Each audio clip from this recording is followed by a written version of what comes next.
রমজান আমাদের সবার জন্য। এই জন্য মাহে রমজান এক মোমেনের জীবনের শ্রেষ্ঠতম সম্পদ। জীবনের সব বেলা গাফলতি করা, সারাক্ষণই ফাইজলামি করা ঠিক না। সব সময় মানুষ খামখেয়ালি করা এটা ঠিক না। এজন্য মাহে রমজানের সামনে রেখে আমাদের প্রত্যেকের জন্য উচিত যে রমজান সম্পর্কিত কিছু কথা শোনা। এতে করে যতবার শুনবেন, এই মসজিদের ইমাম সাহেব বলছেন, ওলামায়ে কেরাম বলছেন, আপনার যতবার শুনবেন, প্রতিবারই আপনার ভিতরে নতুন করে প্রেরণা জাগবে, আগ্রহ উদ্দীপনা হবে, মহব্বত তৈরি হবে। এই জন্য আমি সবাইকে বলছি, দোস্ত, সামনে পিছনে কেউ একজনও মোবাইল টিপবেন না, এবং মোবাইল দিয়ে হাতে ধরে ভিডিও রেকর্ড করবা না। দ্বিতীয় কথা হলো, তোমরা ছেলেরাও এই যে কেউ কাউকে যারা কমপক্ষে 14 বছর বয়সী অথবা তার চাইতে বেশি বয়সী, একজন আরেকজনকে জড়াইয়া ধরে বসবা না।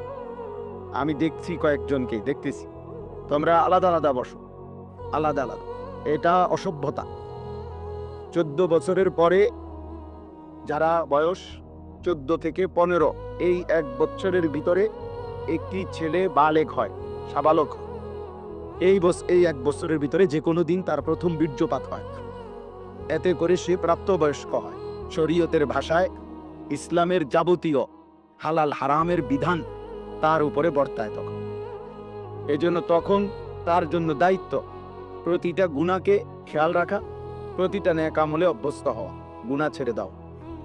এই জন্য এই বয়সী ছেলে পেলে এটা অবশ্যই অসভ্যতা। এর দ্বারা শাহওয়াত তৈরি হয়, এর দ্বারা গুনাহর চাহিদা তৈরি হয়। এটা অনেক সময় তোমরা ভাবো, বুঝো না আর কি, মনে করছো বন্ধু, আমরা ফ্রেন্ড, এই জন্য একজন আরেকজনকে জোরে চাপ দিয়ে জড়াইয়া ধরলি না। এটা ঠিক না, এটা ঠিক না, উচিত না।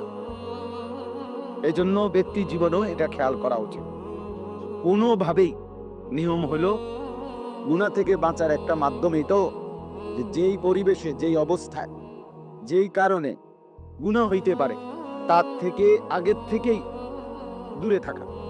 কোরআনুল কারীমের মধ্যে আল্লাহ তাআলা বলছেন, তিলকা হুদুদুল্লাহ ফালা তাকরাবুহা। আমি আল্লাহ যা নিষেধ করেছি তা আমি আল্লাহর সীমারেখা, আমি আল্লাহ দাগ দিছি এখানে। এটা এরপরে আসা নিষেধ। ধরেন আল্লাহ বলেন এটা আমার সীমানা, প্রতিটা হারাম আমি আল্লাহর সীমারেখা। ফালা তাকরাবুহা, তোমরা হারামের কাছে না, শুধু হারামের কাছাকাছি, মানে দূরের থেকেই সরে থাকো, কাছেও যেও না। একেবারে যেই দাগ দিছে এই দাগের উপরে তো আসবাই না, বরং দাগের কাছেও আসবা, আরো দূরের থেকে সরে যাবো গুনাহ। এই কথা কোরআনে বারবার আছে। হযরত আদম এবং হাওয়া আলাইহিস সালাম সর্বপ্রথম যেদিন উনাদেরকে আল্লাহ তাআলা নিষেধ করছেন যে তোমরা ওই নির্দিষ্ট গাছের কাছে যেও না, ফল খেও না জান্নাতের মধ্যে, ওইখানে ওই দিন নিষেধের বেলায় আল্লাহ তাআলা এই শব্দটা প্রথম দিনই ব্যবহার করছে, ওয়ালা তাকরাবা হাদিহিস শাজারা, তোমরা দুইজন এই গাছের কাছেও যেও না। মানে গাছের সামনে তো যাইবাইরা, গাছে দেখা যায় এমন কাছেও যাইও। এই গুনার ক্ষেত্রে নিয়ম হলো, গুনাহ করবে না এটা না, গুনার কাছেও যেও। ওয়ালা তাকরাবুজ জিনা, এই যে কোরআনের শব্দ, তোমরা জিনা হইতে পারে, ব্যভিচার মানে লজ্জাস্থানের নাফাক ব্যবহার, লজ্জাস্থান দ্বারা যে কোনো গুনাহ, এটাকে জিনা বলে। তো এরকম কিছু হতে পারে যার দ্বারা, যেই পরিবেশ, যেই কারণে, তো তার কাছেও যেও, আল্লাহ নিষেধ করছে, কাছেও যেও। আল্লাহ তাআলা বলছে, ওয়ালা তাকরাবুল ফাওয়াহিশা মা যাহারা মিনহা ওয়া মা বাতান, অশ্লীলতা বেহায়াপনার কাছেও যেও, কাছেও যেও।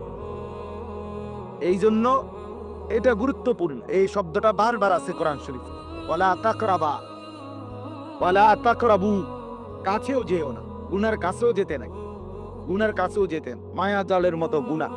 অর্থাৎ গুনার কাছে যদি কেউ যায় তো গুনাহ তাকে টেনে নিয়ে যায়, তাকে আস্তে আস্তে অল্প অল্প করে, একটু একটু করে তাকে গুনার দিকে এগিয়ে নিয়ে যায়।